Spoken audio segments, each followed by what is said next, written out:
Sorry if I make weird noises because it looks like I'm in a beautiful studio, but I'm actually surrounded by cardboard boxes. Why are you surrounded by cardboard boxes? Because it's the product awards. It's insane, isn't it? Yeah, Maybe it's we so shouldn't go much. on, I've only had half the stuff as well. Yeah, I know. There's more to come, and I'm just surrounded by things, which I know is very spoilt, but it's spoilt until you have a tower of cardboard boxes that comes all the way up to your shoulders in your study because you're forced to keep them all in one room so that they don't clutter up the house, and then you can't open the door to that room anymore.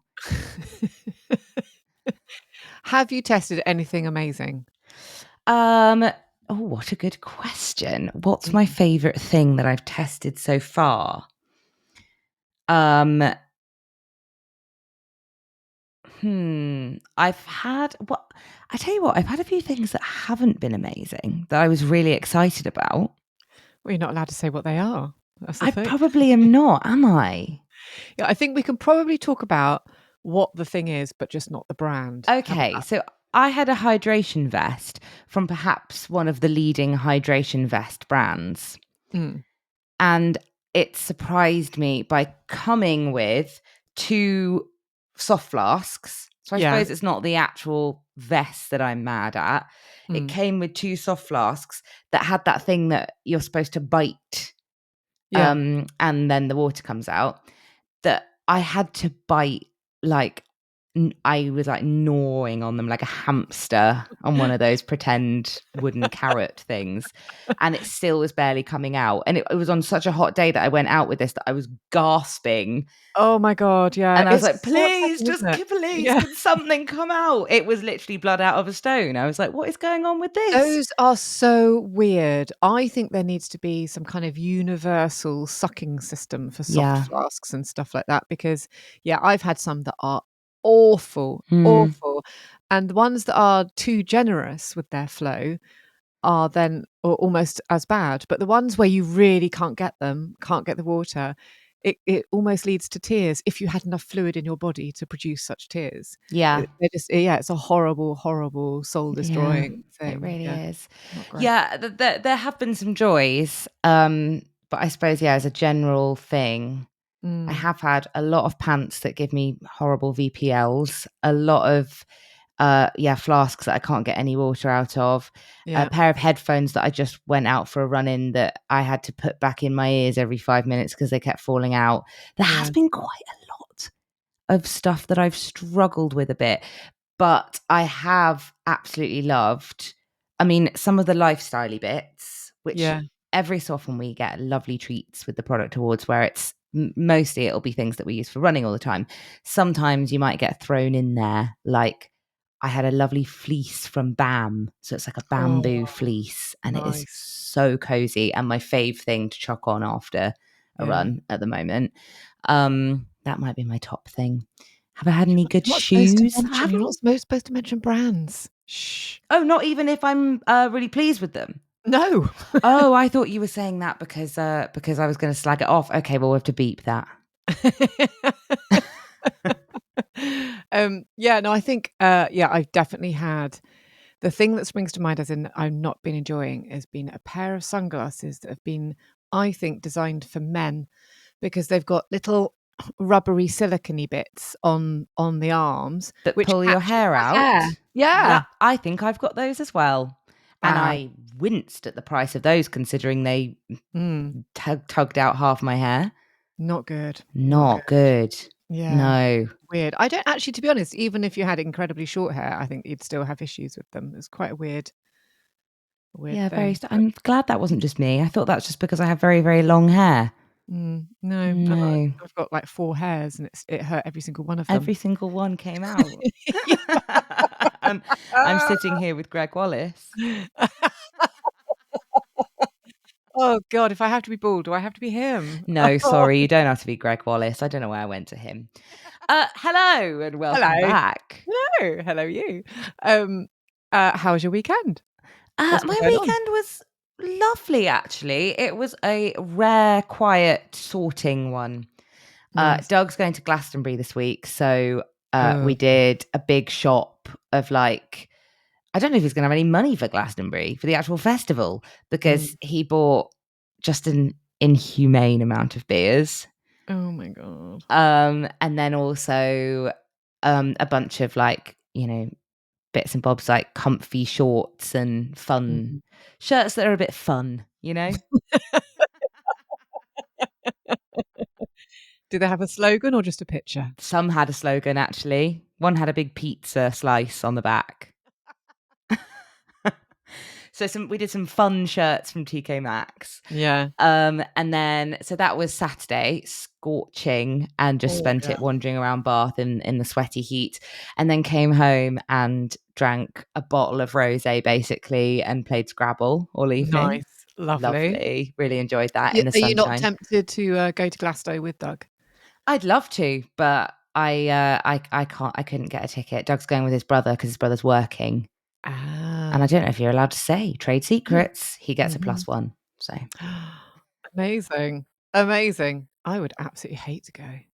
Absolutely. I would like to go, but I worry that for only a few more years I would like to go. So I need to take my opportunity soon. And next year's a fallow year. So it is indeed. I know. I didn't want to go even when my friends were going when we were 18. And that's when tickets were 60 quid. And I thought that was outrageous. So I would love them to be 60 quid. I think I could just about manage. It's ridiculous, but I could just about manage the cost of the ticket if that was like my thing I saved for the whole year. Yeah. But it's just so hard. We've tried. I won't pretend that we've tried like every year for the last 15 years, which is something we should come on to in a minute. Not for Glastonbury. But I have tried for maybe like 2 or 3 years on and off. Yeah. And I think I'm just not part of a big enough, like I've tried with like a few friends. I think if you want to be serious about it, you've got to get on some sort of spreadsheet. If anybody listening is a regular Glastonbury goer, what are your tips and tricks? Yeah. Please write in, because I would really, really love to go. I'm now not going to obviously be able to go before I'm 30, but I would like to go before I sort of have any more responsibilities than just a house and a sort of job. Yeah, so, I mean, it's weird, isn't it? Because I've known people, obviously knew people to go when I was in my teens and 20s and stuff. And then when I moved to Bath, though load of people were going then because of the proximity and stuff like that. But I still know people that are my age or around about that still go and still absolutely love it.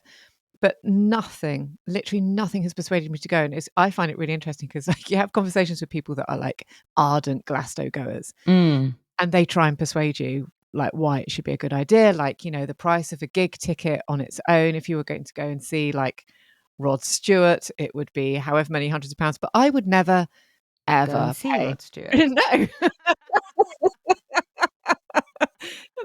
Not at all. And everyone else, like I know maybe 3% of the names of the people that are playing.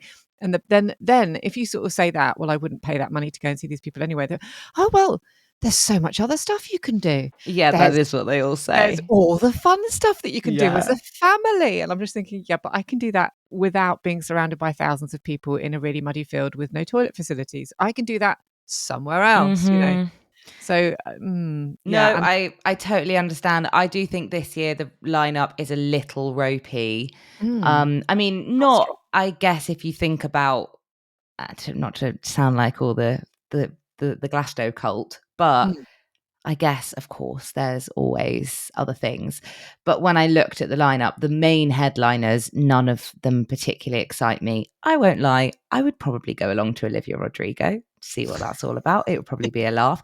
But I don't think it would be like I probably, it's no offense to dear Olivia, but I wouldn't pay to like go and see her or anything. Yeah. I wouldn't go and see Neil Young. I'm sorry. I think Nor would I. No, I think that's going to be a bit like a Bob Dylan situation where everyone's going to be excited. And then is it just going to be a slightly sad old man experience? That's what I think it would be. I mean, if it was Macca, obviously.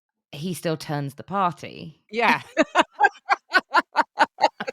But I'm not sure about Neil Young. I will withhold judgment. I will watch it on the telly because I always like watching it on the telly. Yeah, we And do a let's bit. see. And Yeah. from the safety of our living room, we did watch a bit of Coldplay from last year, just going, actually, I know Coldplay is so middle of the road and but yeah, it's quite easy to sing along to. Yeah, We did exactly. It quite a would be good you'd like to exercise. be in that crowd. I Yeah. know Doug is very excited about seeing Charlie XCX, and I'm very, very jealous. Okay, yes. I That will be imagine after your fantastic. summer, yes, that would be. Yes, yeah. Of course. But yeah, I was kind of looking through. He was looking through and he has pinned a few things because there's just so much that he's Yeah. excited to see. There's like an app and you can go through and note down all the stuff that you want to go and see. And he did have quite a lot on there, but he's not really like he's going with his brother who's much more into like drum and bass and stuff. Yeah. And I'm sure he'll have his own stuff that he wants to go to. But Doug was like, oh, I don't know, like he's not super a kind of DJ dance music person, but his colleague massively is. So he was like, oh, can you go through and pin me some stuff that you think I'd like to see, sort of anything past midnight, because I haven't got a clue from sort of past then.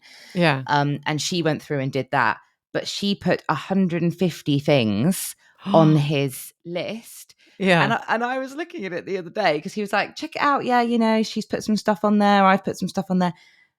She's gone wild. I was like, you're zorbing at 11 a.m. every day.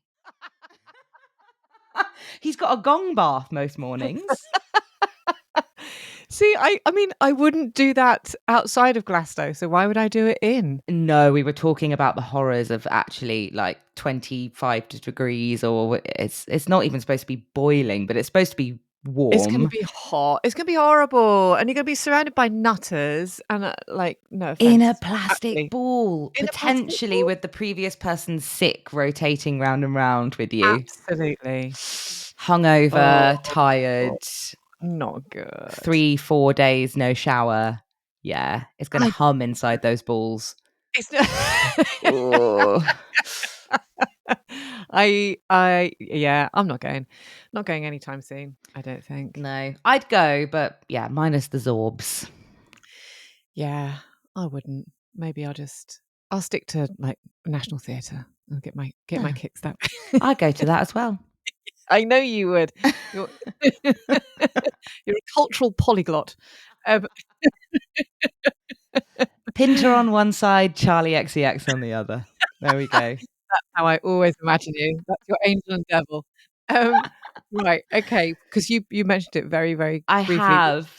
So Glastonbury ballot, pivot to London Marathon ballot. We wanted to talk about London Marathon because ballot was last week.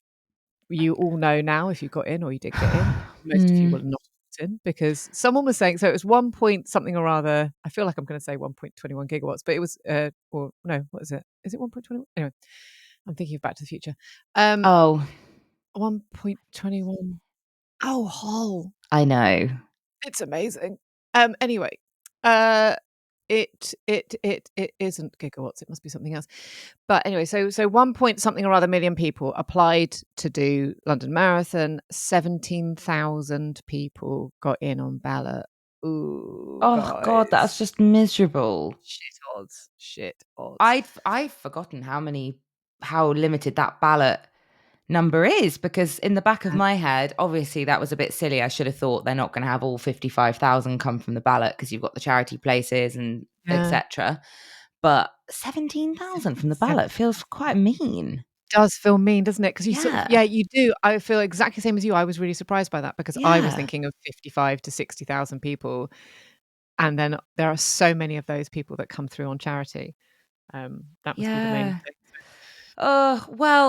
Let's talk about it, because first of all, I would like to apologize to every single person in our community, and I would like to actually, for once, discourage you from joining the Patreon, from joining Discord, if you would like to run the London Marathon via the ballot, because for some reason we seem to have a curse where every year all our lot get rejected.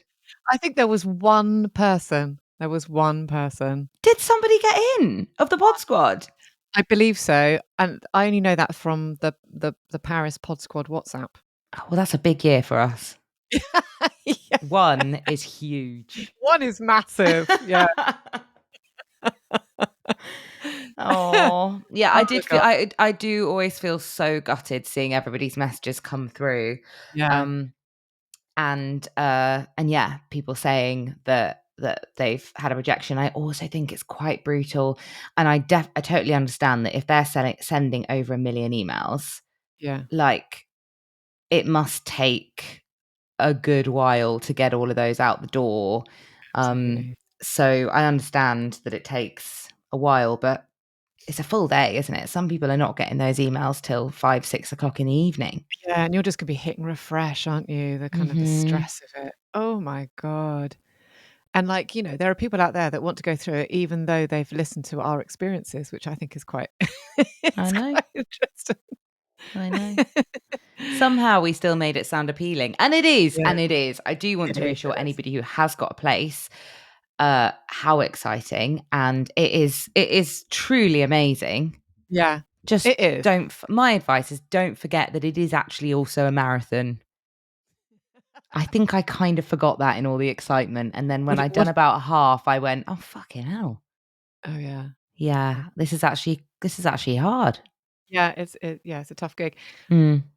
So and the reason why we were talking about it, obviously, because of the ballot, um, and everything from last week, but I was just before we came on air, I forwarded an email to Hull, and so this is a different thing. This does really completely show up our privilege, so sorry in advance, but maybe you can tell the group, Hull, Mm. what that email was. Well, funnily enough, I got it as well, and I nearly emailed it to you, and then I was like, I hadn't thought about it in terms of the pod. I just thought about it personally. I Yeah. sat on it for a while, and then I was like, I'm not going to email it to her because I don't want it to manifest anything. Whereas And I then just forwarded it straight to you. inevitably, you also, of course, got it.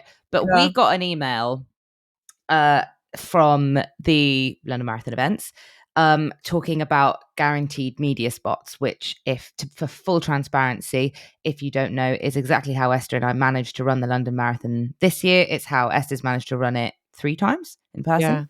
yeah, yeah, It's a a very privileged and fortunate avenue into being able to have a chance at taking on London. You still have to pay the same as a punter, but obviously you get the opportunity of guaranteed entry, which is something that a lot of people don't have unless you're maybe running with a charity or yeah, um yeah. and I do think I feel it's a brave discussion, but I Yes. think it's one that is important to have. I've seen a lot of discourse around this already in the comments, of, like, just on sort of London Marathon's posts and things over the last few days about people kind of saying, you know, I've tried 15 years in a row. How come this Z-list celebrity or whatever is getting the chance to run it for the third year in a row Yeah, when I've never had this opportunity? And then I was equally seeing kind of arguments back from people being like, you've got to understand that, like, this is how a lot of races make themselves so big and such a big cultural phenomenon, is by inviting members of the press, minor celebrities, yeah. to be involved and to sort of shout about it on their social media, um, or in the And press or whatever. I do agree with that Mm, too, but the thing is it's very difficult 'cause it's not black and white, is it? Like, I do agree to actually quite a big extent that inviting people that you especially people that you wouldn't necessarily imagine running a marathon, to run a marathon, and if those people have some sort of platform, then I think it can be I think it's just the relatability of it, isn't it? So yeah. if you do see, like, you know, like, well, us for a start, but if you saw, like, not that we're celebrities in any way, shape, or form, but, like, going back, like, possibly decades, I remember when Jade Goody ran it, Mm, and she did it I remember that she did it with very little training, but I also seem to remember that without any training whatsoever, she ran about half of it and then walked the other half. Like, she mhm, did it, she finished it, she got the medal, and she was just showing that it was a race for everybody, and I think that was kind of I think at the time, I remember that being, like, quite I don't know, quite amazing. It was actually one of the things. I was not a huge, I wasn't like, a big Jade Goody fan or anything like that. I mean, I actually really liked her, and obviously what happened to her was completely tragic.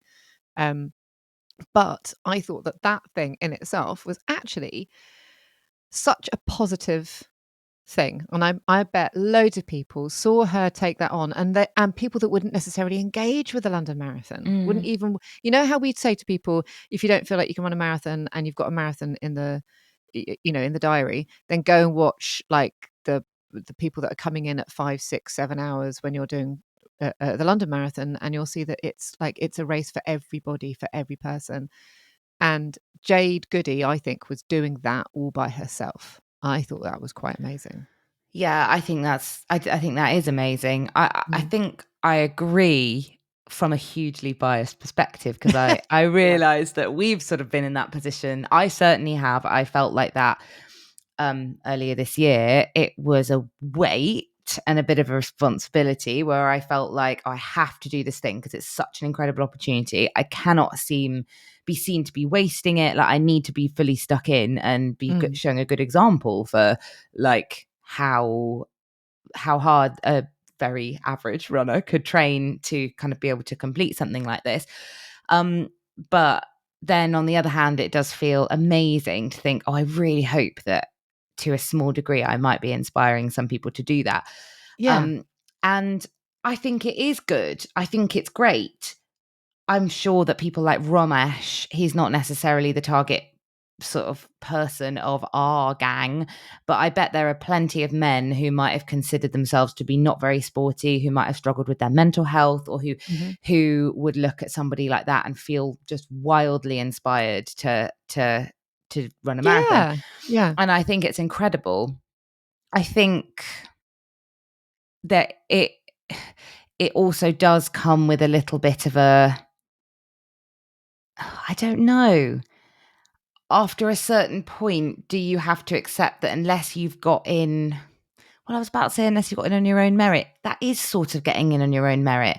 So, in our case, for example, it is our job. We work in this industry. It's kind of important that we're there and that we're a part of the day, because it's our job to be in the know and to sort of like have good relationships with people like London Marathon and stuff, so that we can be bringing the best information and news and things to our audience. But if you are, I don't know, like an EastEnders person and you're running it for the 10th year in a row, I am absolutely not coming for any of those people. But is there some part of you that goes, oh God, now it really has got to the point where like we've done our job.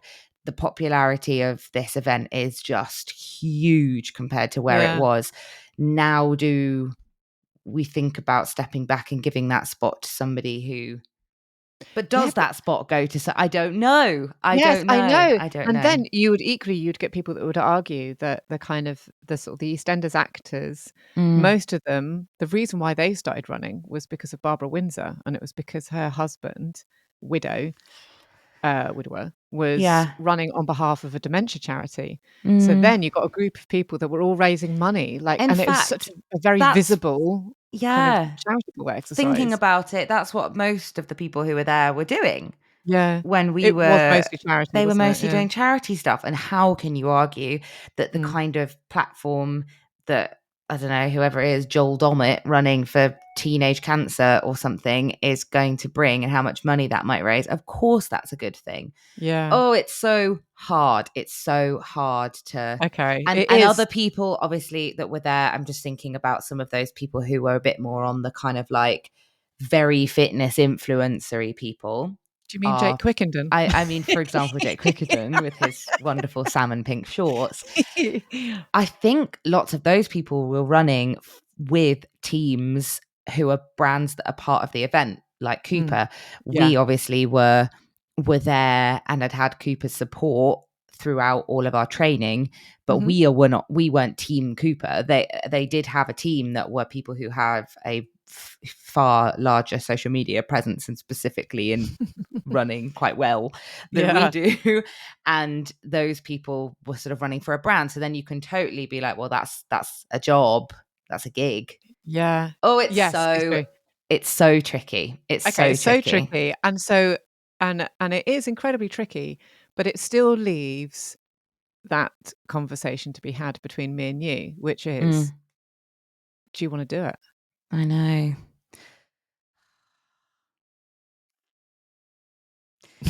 I don't know is the answer. That email came in and I felt a whole host of things.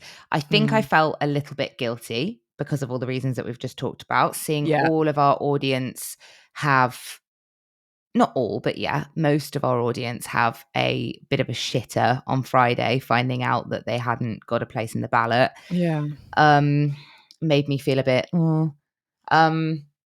then I also feel as though like London was amazing, don't get me wrong. Mm-hmm. But had I built it up to be this huge thing Yeah. and I still had a great day, but would it maybe be setting myself up for, because lots and lots of people have said to me that the first one you do is kind of like nothing else. Yeah. And so would I kind of be setting myself up for a little bit of deflation if I did it again, trained incredibly hard, got there and went, no, it's the same thing, wasn't it? Yeah. So I think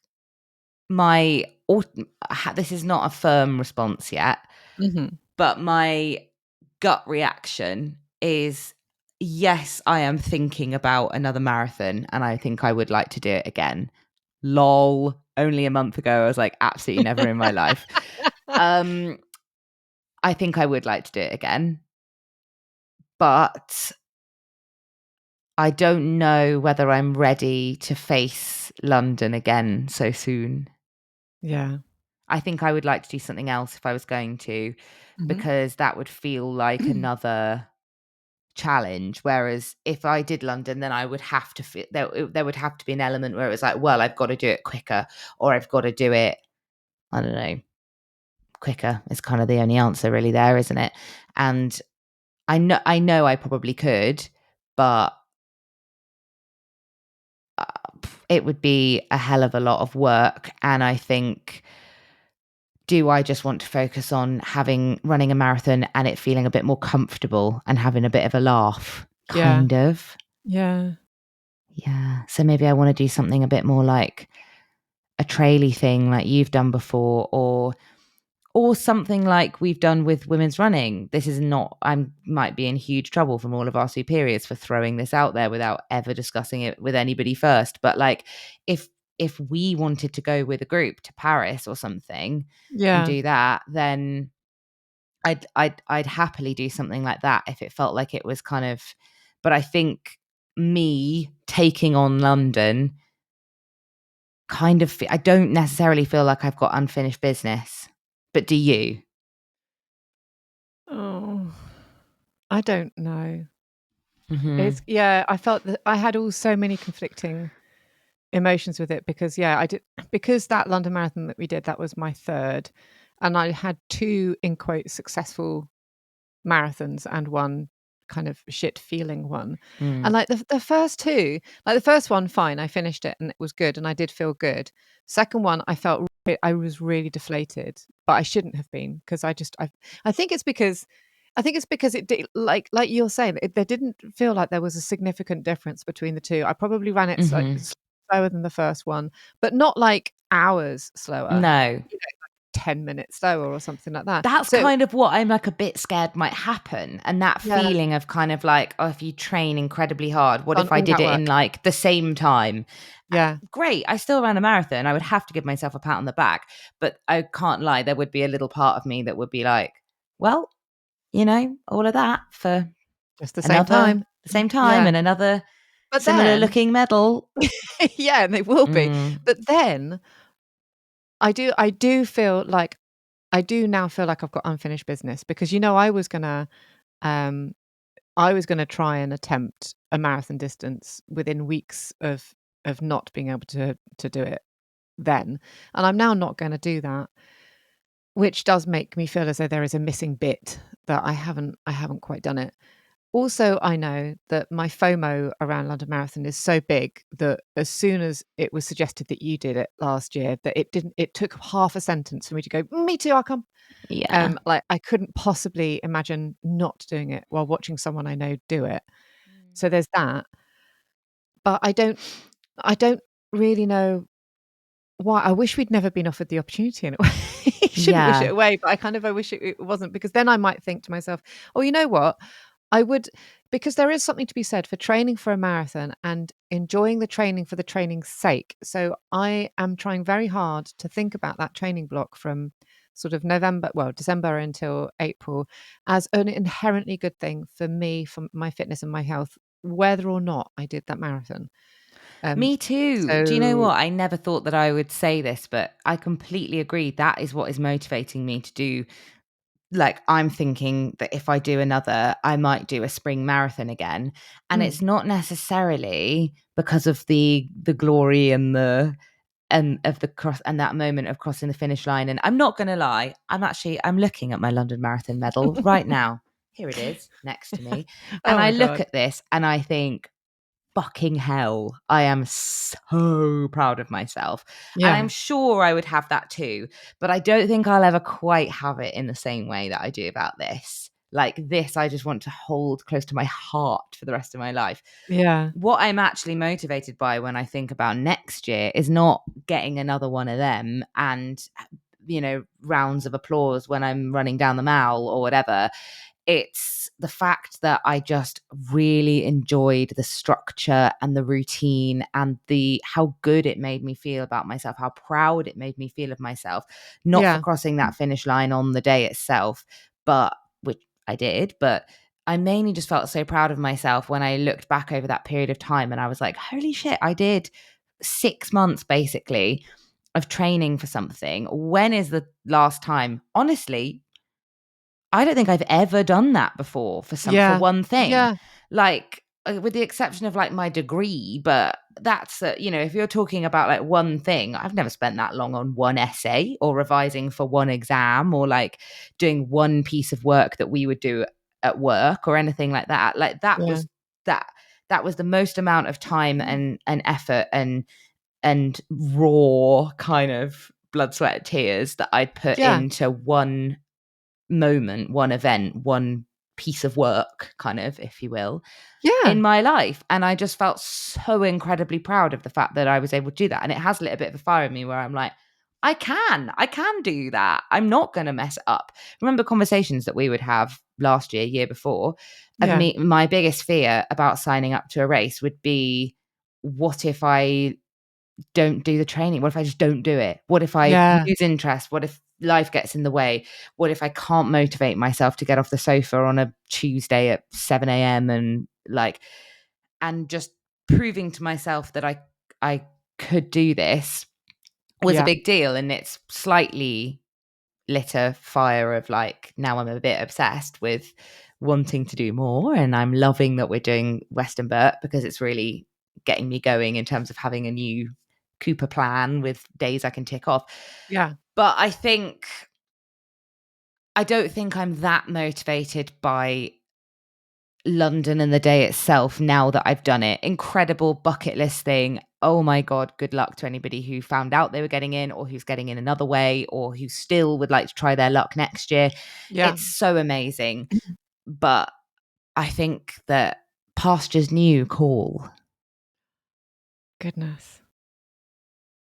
Oh, Yeah. I wonder what that's gonna be. And yeah, and I agree, because I I I have a sneaking suspicion that I will reply and say yes, Okay. because I I can't think of a time at which I'd want to say no to it.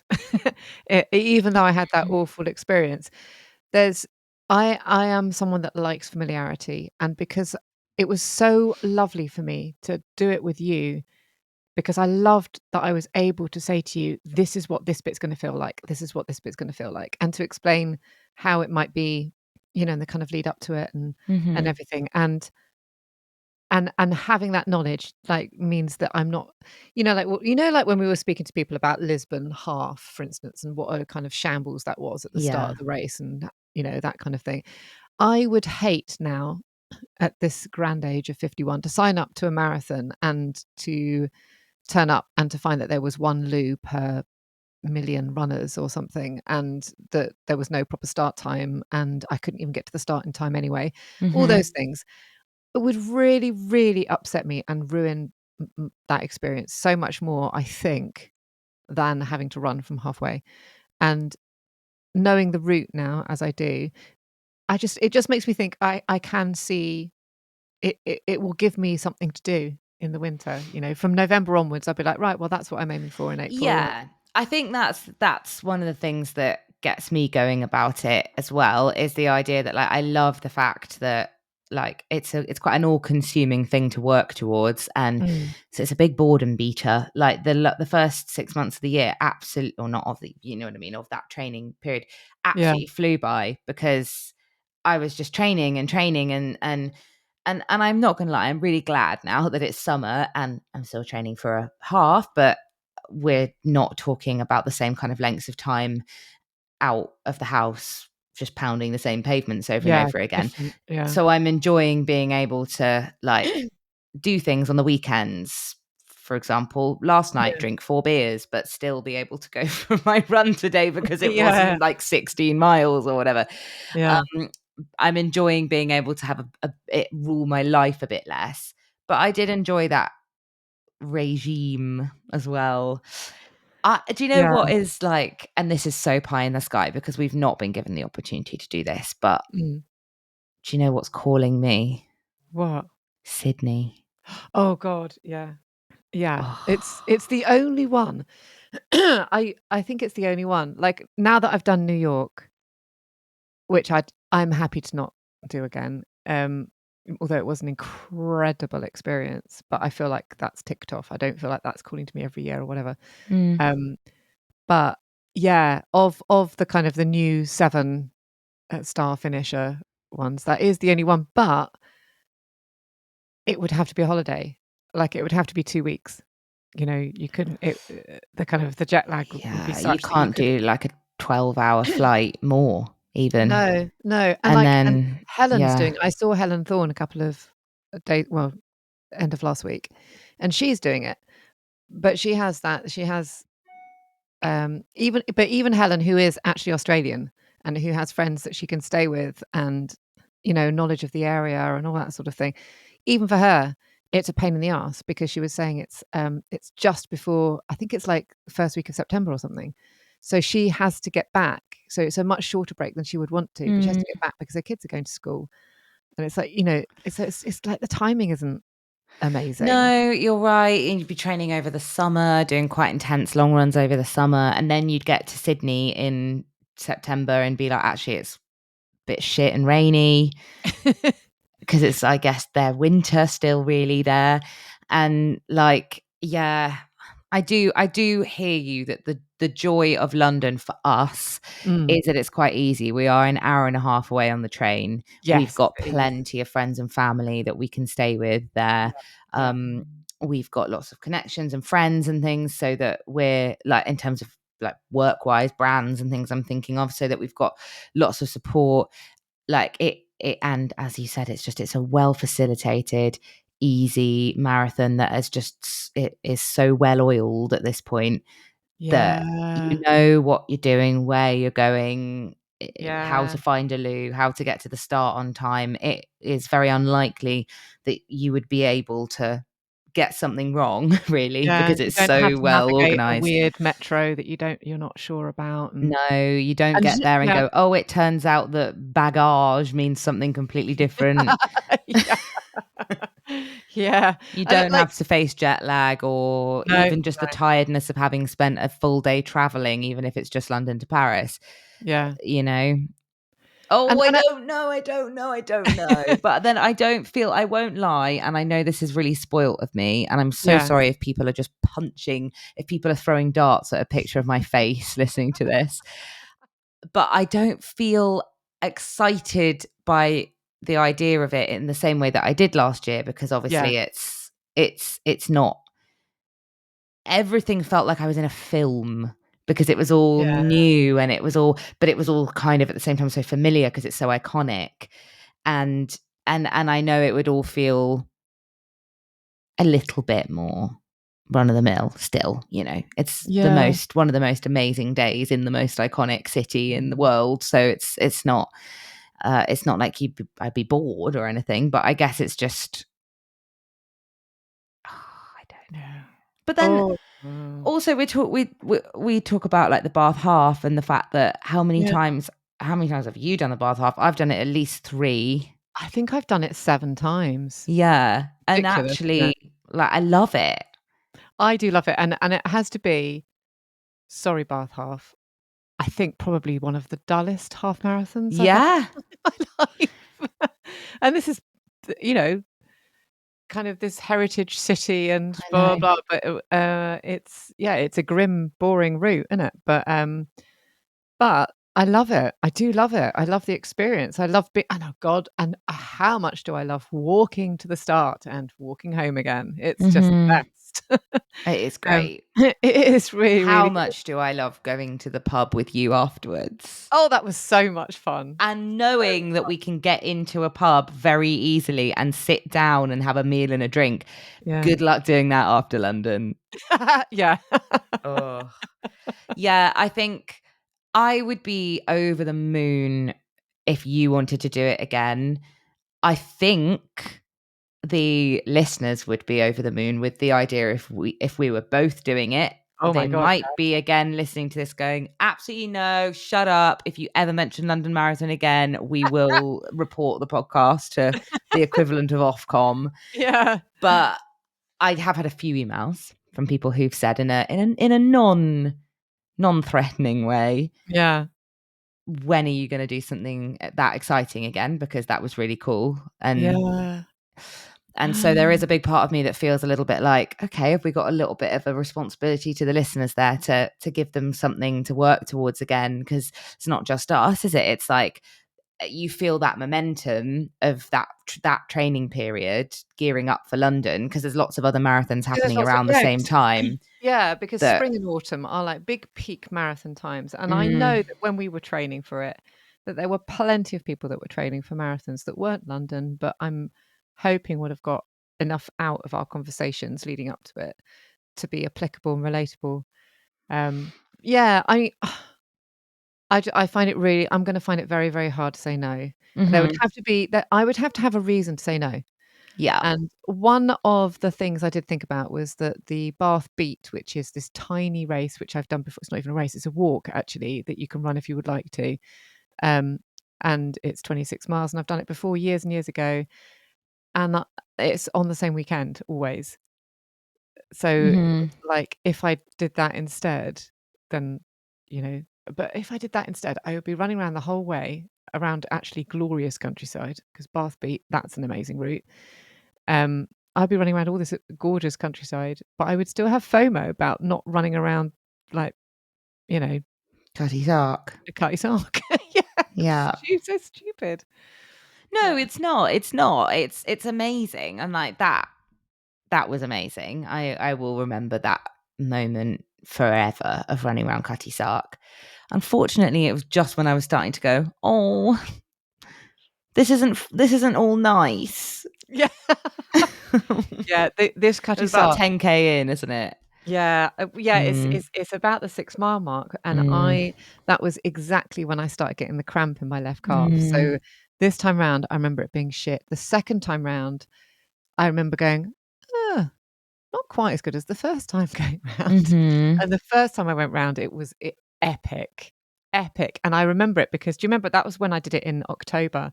Yeah. And I'd done Great North Run a couple of weeks before, but I'd had to do that kind of running around the park before doing the Great North Run first in order to make it a long run. So I'd done that, and that was my first ever experience of that thing where people go, Oggy, Oggy, Oggy, oi, oi, oi, as they're going through tunnels, because that happens in Newcastle the whole time. It's a kind of classic Newcastle thing. And they did that. The runners did that as we were running around the Cutty Sark. And that felt so empowering, because I was like, because the crowds were huge there, and I thought they're hearing us shout and we're running. I felt Yeah. like an absolute legend running around that bit. So I felt incredible, but that was never to be replicated since. It's always been a bit shit at that point. Oh God, it Oh. is also hearing you talk about it. It is very difficult. Can I ask on air, and you're allowed to give me an honest answer, I think, for transparency for the listeners. Is Yeah. it like, should we, is it like a thing to be quite pleased about and quite excited about that we got that email? Or do you think any old Tom, Dick and Harry gets that email? Because that I also informs my decision. Because if yeah. if I feel like, not every journalist who works in the running industry or whatever gets that, then I feel like a bit of a duty to go, okay. But if, if every single person on. Yeah. I would say this time last year, I would have said, I think thousands of people get it. Mm, I actually don't think that's the case. I do think it's a little bit limited because, and we should feel fortunate. It's quite a new thing that's only happened in the last 2 years. Like, didn't get that mhm. the year before last. And the years that I've run it before, that was through protracted conversations that I was having directly with London Marathon, as opposed to getting this email that Okay. goes through to everyone. So I do think, and we know of people that work in the industry that didn't get the spot that we did. Yeah. So yeah, I do think it's a thing. Oh dear, dear. The other thing is that nobody in my family is going to give a shit, and Yes. I can't expect them to again, because the amount of fuss. I was literally thinking about it this morning, Mhm. and I was like, oh, it was so lovely. Like, I was running around and I was like, oh, remember doing that, and like all my family being there, my mum coming all the way down, like all of Doug's family being there, making signs, like all my friends. And then the more I the more I thought about it, the more I was like, if I ever do that again, I've got to come to terms with the fact that like they're going to get bored. Yeah, but I think that there is an upside to that.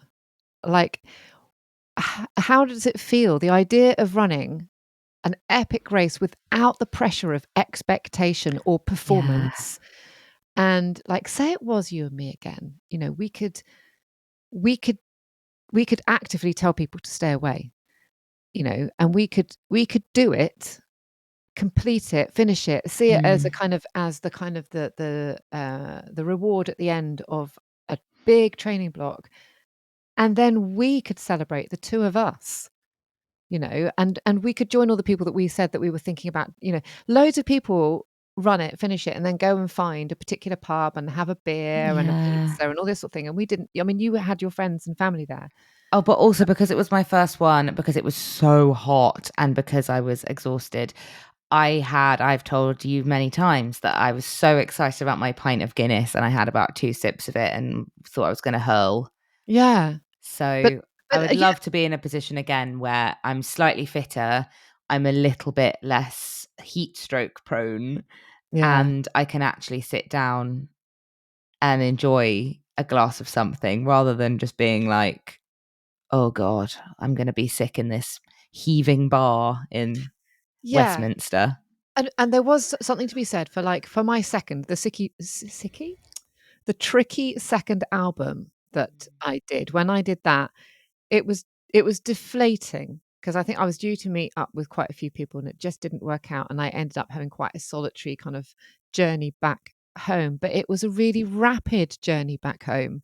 I remember, leaving London Marathon, getting my bag from the hotel, getting on the train. I was home by, like, I don't know, 6, 7, something like that. Mm, And no, it wasn't to a hero's welcome or anything, but I definitely felt very proud of that incredibly quick turnaround, and the fact that I was like, by the following day, it's like, no, no, no, all good, all fine, done it. mhm. Um, Mind you, I must go back and listen to that podcast that I recorded with you, because I think I was quite sad. I think you had the blues. You had the blues, but it's understandable to have the blues. I think I Mm. think I would love to drop the bomb on this episode and for it to to reveal that we're going to do it or that we're not. But I think we need to sleep on it. Stick a pin in it. Stick a pin in it. However, I am absolutely not saying no, is all I'm going to say. Okay. I love, oh my God. Okay. And I would also like to say in the meantime, please get in touch about all the things that we've just been talking about. If you were successful in the ballot, if you were not successful in the ballot, write in. We'd love to hear your thoughts on the whole thing. Slag us off if you so wish. We would honestly really like to hear your genuine opinion on this whole thing of the media spots and also of the kind of semi-celebrity thing that goes on with London every year. And with the charity stuff, I think that's a really important thing that we haven't actually touched on, is that a lot of people, like, there is often a way into London Marathon if you really, really, really want to do it. But I think a lot of people get hugely put off by the fact that that charities will ask for, several £1,000s. And actually, that's a whole big conversation and controversy all of its own. And I would love to hear your thoughts, because obviously those charities that have spots at the London Marathon, they're given a finite amount, or a very, very small amount, each of them, by London Marathon, on the proviso that for each of those spots, that charity gives London Marathon a certain amount of money. So the portion of money that you raise, quite a big cut of it, goes to London Marathon, doesn't go directly to the charity. So what do you think about that? I know that London Marathon is also a charitable organisation. It's not just sitting on the cash. But how do you feel about that? You raise £2,500, say, for, I don't know, NSPCC, but NSPCC say they only get like half of it. How does that feel? You're asking people to give you all that cash, but So I want to know about people about that. So I think that's I want to know what people think about that, because I think it's a huge conversation, and it's so hard. That fundraising aspect of it is incredibly tough. It's tougher in some instances than the training, isn't it, I think? Yeah, I think it is. I think it's really hard being creative, thinking of ways to raise money, getting over yourself a bit with the fact that it feels a bit beggy. That's the thing that I struggle with. Like, I sort of hover over, I write something a bit sort of kind of falsely humble and a bit sort of kind of self-deprecating, and I hover over posting it for ages and ages, going, can I do this? And also because of the fact that you're having to sign up through a charity that you might, of course, you're likely to think is a great cause, but might not actually have any sort of personal meaning for you, because it might just be one of the charities that has said that they have a space available and you really, really want a space. So then there's something else to that, isn't there, where you sort of feel a bit kind of like, am I the best person to be representing the Teenage Cancer Trust or whatever? If that isn't something that necessarily you've been touched by personally, and you feel a bit sort of, I don't know. It's a really tough one. So please write in. It's such a nest of stuff, of emotions and thoughts, and we would love to hear your opinion. Not trying to say decide for me and Esther, but let us know as well. Are you interested in us running London again? I actually had one Instagram message from somebody, sorry to call you out, who this was a little while ago now, when we did our Patreon Zoom call, and we said, we're going to be chatting about all of the bits that we didn't tell you about London. Somebody messaged and went, I've really just sort of, I'm done now with that, so I won't be attending. Fair enough. Yes. Fair enough. Maybe the people have spoken, and the people are saying, we will jump ship and start listening more to Off Menu. If you do it again. But we're the Women's Running Podcast. What are we supposed to talk about? Bloody Off Menu is always talking about food. It's really dull. Yeah, that's very true. But talking about one nest of controversy, maybe we should jump into the other one very quickly. I know that we've come... New nest, different nest. So a couple of weeks ago, we were talking about weight loss and weight and eating disorders and all those sorts of things. We've had, as you might expect, actually, loads and loads of emails and messages. We've had normal emails. People have got in touch with us on Discord. People have messaged us on social media. Lots and lots of conversations. I actually, before we get into it, I have to say that I have broadly been warmed, I think, by the messaging, because we were so worried about bringing it up as a topic, and we were so concerned about being insensitive or talking about things that people found, I don't know, triggering or hurtful or dangerous or whatever. I was so worried. I know that you were exactly the same as me. Yeah, that was my fear. I think what mainly was concerning me was I really want to be somewhere that people feel like safe and comfortable to be completely themselves and to not feel berated in any way ever.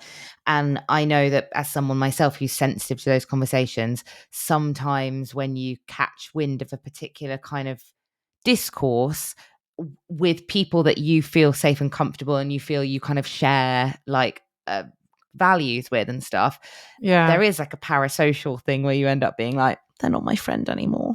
Yes, exactly that. I would hate for anybody to have felt like that as part of the conversation.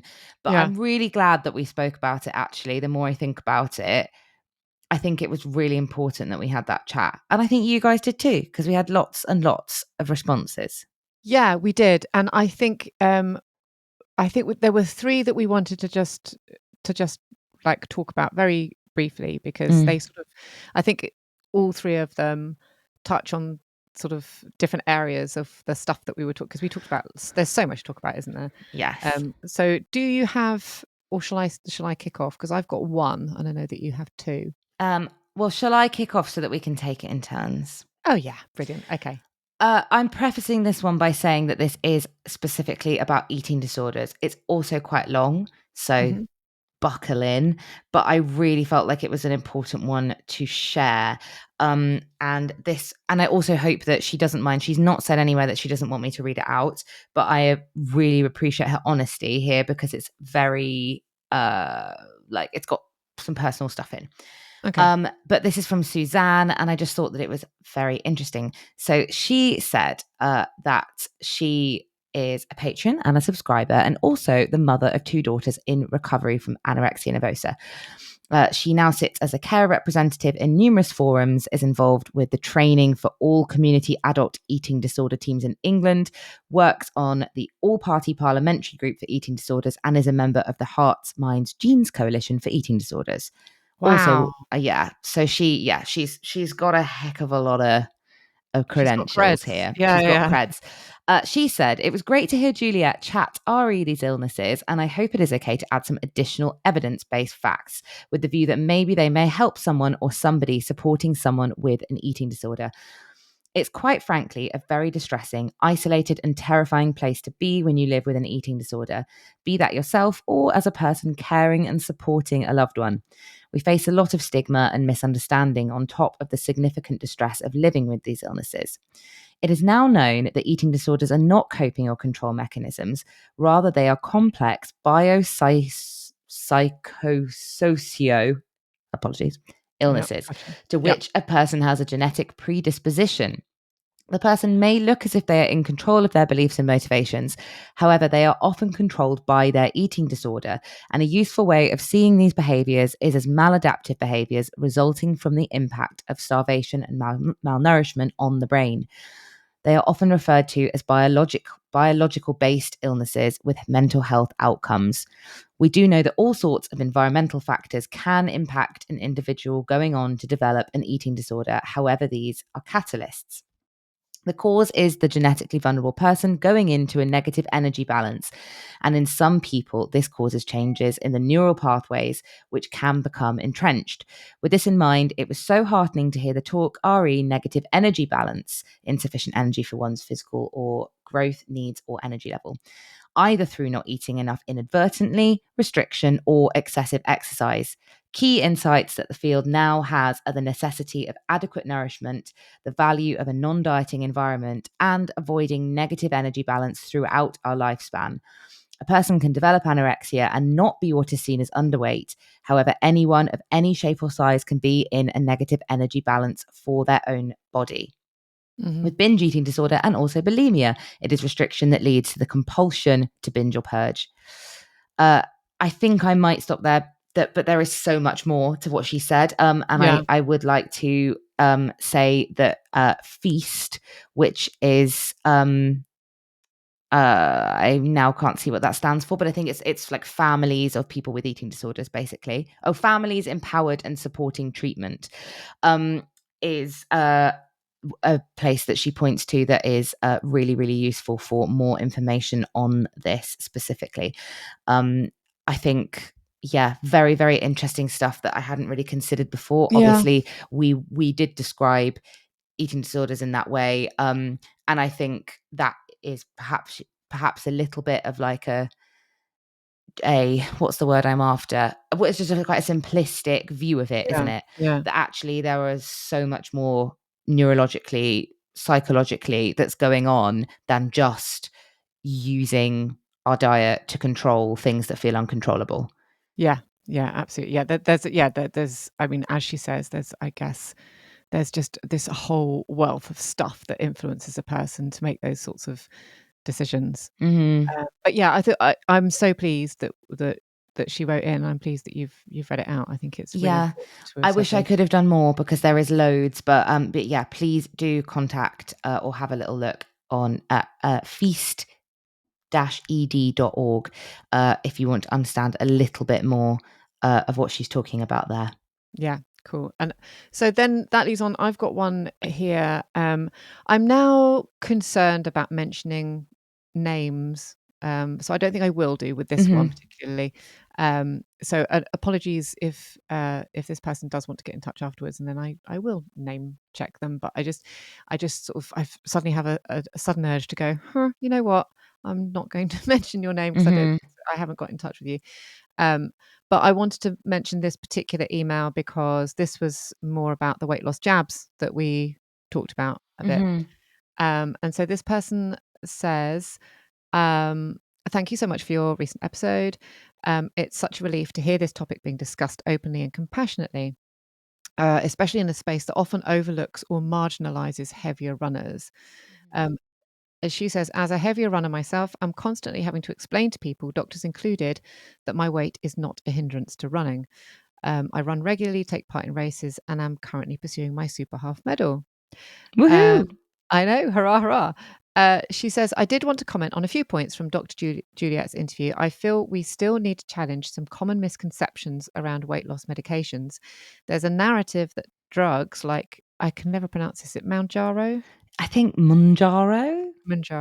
But then maybe that's actually just what I've been reading, like Hermione. Oh, right. I don't know. Okay. So anyway, so weight loss drugs. There's a narrative, she says, that they are a shortcut or an easy way out for people who are just unwilling to, in quotes, put the work in.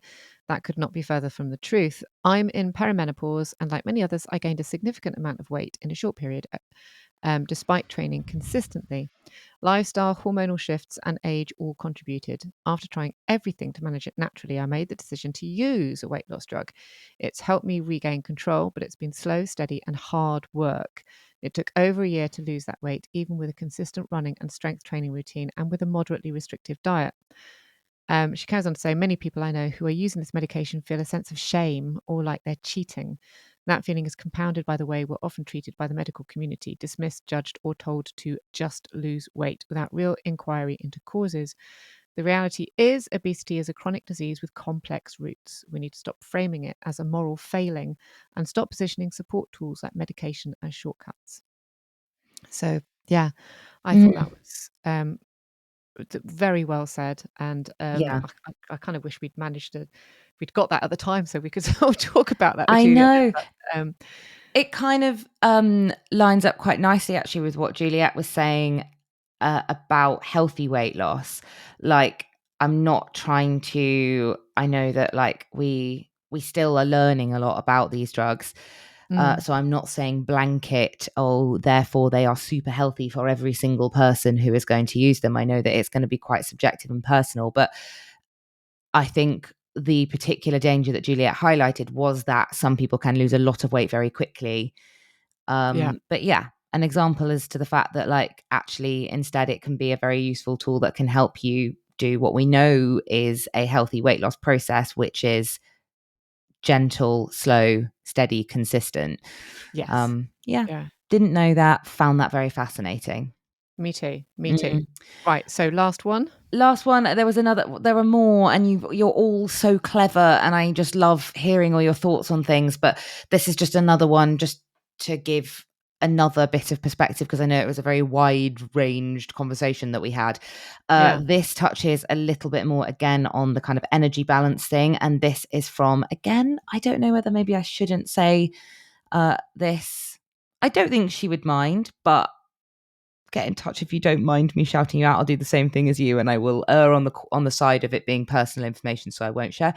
But this was from a lovely listener who said, I wanted to say thank you for talking about the full spectrum of Red S on your last podcast. We rarely hear about this in the context of accidental, slight but chronic underfueling. My wife and I have 2 kids and have consistently run during pregnancy and beyond. While breastfeeding our first, we returned to running long distances and were aiming to tackle the London Marathon. Things were going so well, we got close to PB shape and were loving the long runs.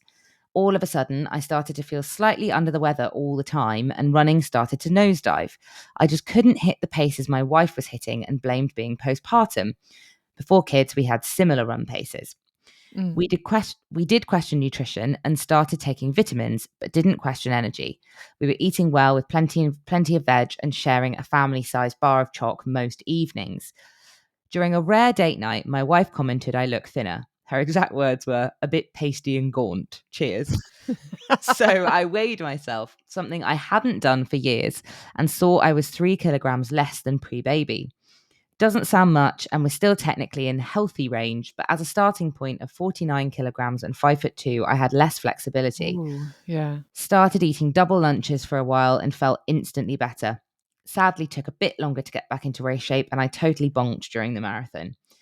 Second baby, I didn't lose any weight, but got a stress fracture when building back up to PB shape.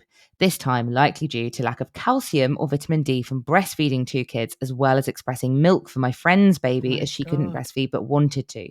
Oh, bloody hell. I know. I'm a psychologist working in physical health and certainly had zero intention of losing weight, so was pleased to hear the inclusion of accidental Red S in your latest pod. It's definitely something to be aware of when returning to running post-baby. There's lots of advice about the initial return, but for me, this was the easy bit. Staying consistent whilst looking after kids and breastfeeding was the hard bit and not spoken about anywhere. Our youngest is 2 years now, and we are once again in marathon build-up phase, this time with all the supplements under the sun and extra snacks. Pre-babies, we had a goal of sub 3 and missed it by 49 seconds, hoping we can have another shot at it one day.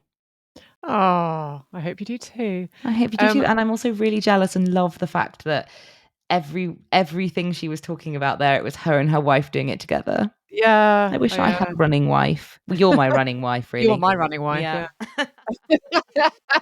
I love that. And I know that we talked about it before, but it's definitely a thing that we've talked about at the running show a few times when we've had those panel things. And I think, because this is just from my own perspective, but I can really see where the danger zone is here when you're talking about postpartum, then when you're talking about perimenopause, sometimes when those two things collide, as they did with me actually.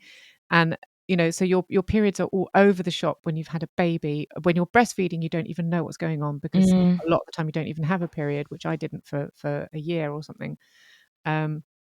And then if you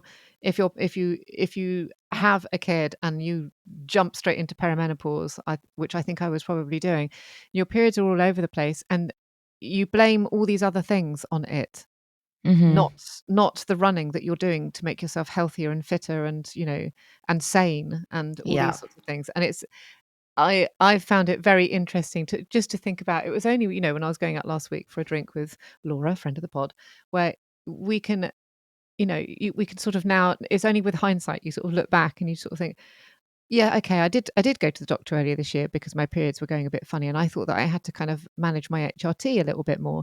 But actually, looking back on it, didn't I do that this time last year as well? And wasn't that because I was also in a marathon training block? It's just like, right, okay. It's really hard to get right. And I think especially because we are like, as women, we're having this conversation a lot about marathons and weight loss. This is kind of why this all came up, because you feel like it feels like something that you're going to lose weight from. Lots of people do. But is that always the right thing? And is that always something that you should be prioritizing? Because actually fueling for something like that, like I had this conversation with a family member last week who wasn't saying it in a way that was like, you should do this, but brought up weight loss drugs because I was complaining and going, oh bloody hell, I'm never going to get rid of this, that and the other, I'm always going to be this. And they were like, well, there's all sorts of things now.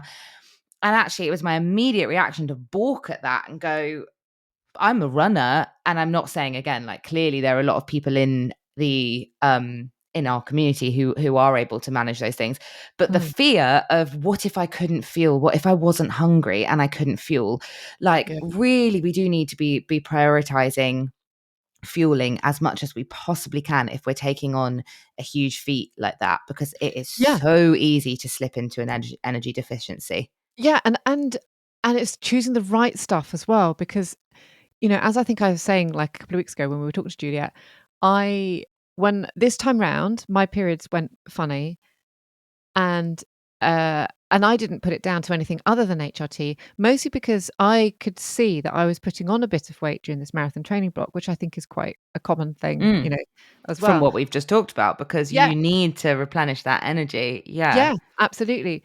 But I didn't at all consider, and I know I'm a grown up and I should have, but I didn't at all consider the kind of fuel that I was doing. I just saw this training block as a lovely chance. I know we shouldn't talk about treat food, but I saw it as a lovely chance to just dive like face first into all the cinnamon buns. And I didn't think at any point that might not necessarily be the stuff that would actually help my running, that actually it could hinder my performance and, kind of put things out of whack, kind of hormonally speaking, all that sort of stuff. And actually, I do feel in a stronger position now going into the next, well, I've already started the next sort of training block, to think to myself, you know what, I really am going to practice what I preach and focus on protein and making sure I'm eating the right, and not at all removing the foods that the cinnamon buns. The cinnamon buns are still firmly there, but it's just making sure that I really am focusing on protein mostly, but just making sure that I'm kind of having the sort of food that I know is good for running. Yeah, exactly. Yeah. I bought protein pita breads the other day.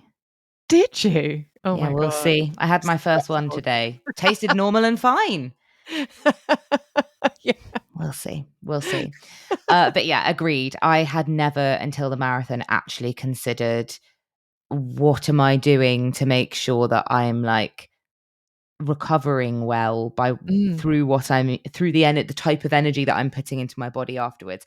That being said, I absolutely smashed a Domino's on multiple occasions during the training, which I know is probably got nothing other than maybe a bit of hydration via the grease. No. I think that pizzas are actually quite a good definition of almost a balanced meal there, as long as there's quite a lot of tomato sauce. I think they're probably, you've got protein, you've got carbs, you've got fat. I mean, it's all good. That's true. So yeah, those are the three main guys, really. Exactly. Yeah. I remember having a conversation in early doors podcast land. I remember having one of my interview ones. So you weren't even there. You were barely born at that point.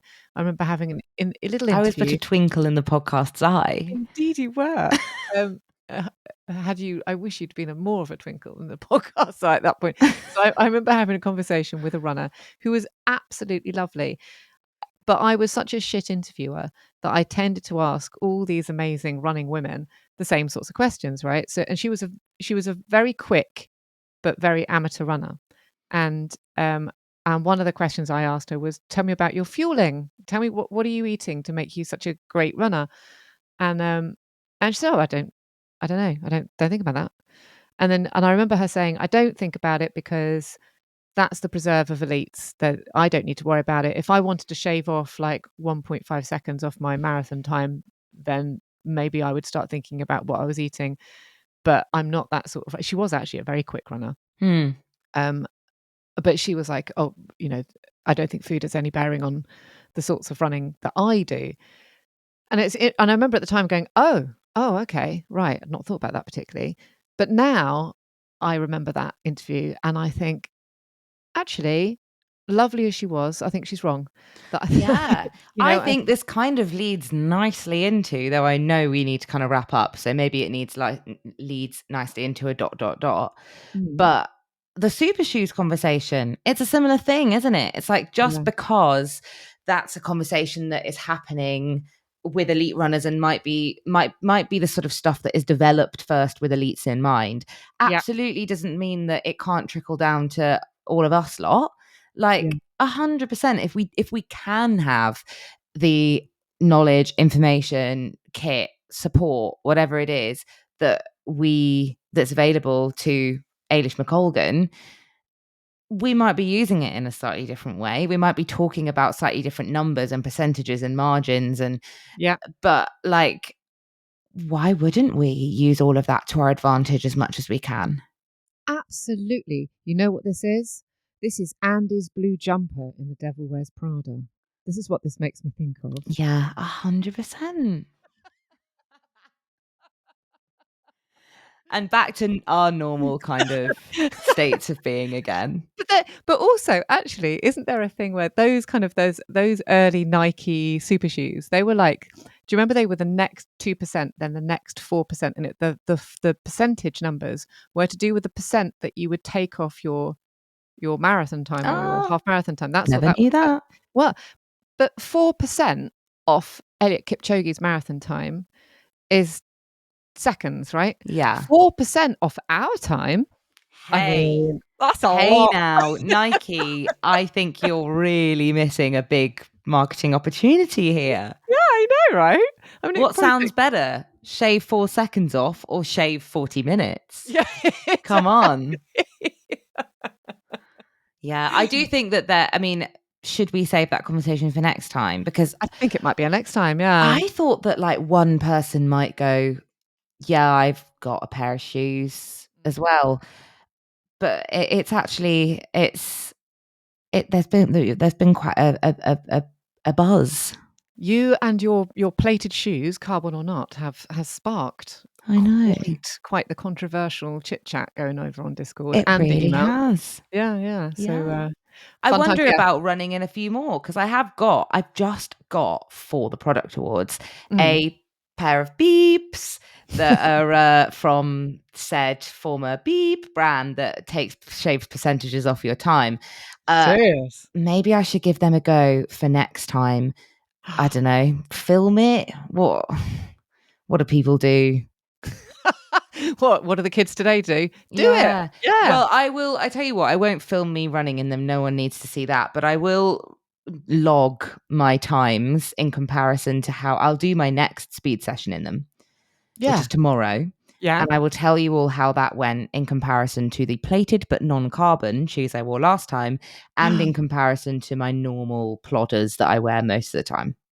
Oh, this is a fascinating experiment. Let's we as one cannot wait to hear your findings. Yeah. So scientific. I love it.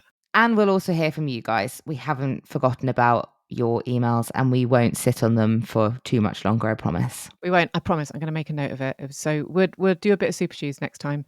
See what you guys are doing. But until then, so you're going for a run tomorrow, are you? Yup. I've been for one today. We didn't even talk about that. It was dull. Well, it wasn't. It was actually lovely. It was one of those rare ones where you go, oh, I accidentally paused my Cooper and realized 5 minutes later, oh bollocks, I've been paused for 5 minutes. But I still carried on, and I did extra time because I was enjoying it so much. So I don't know how long I actually did. It was lovely. Amazing.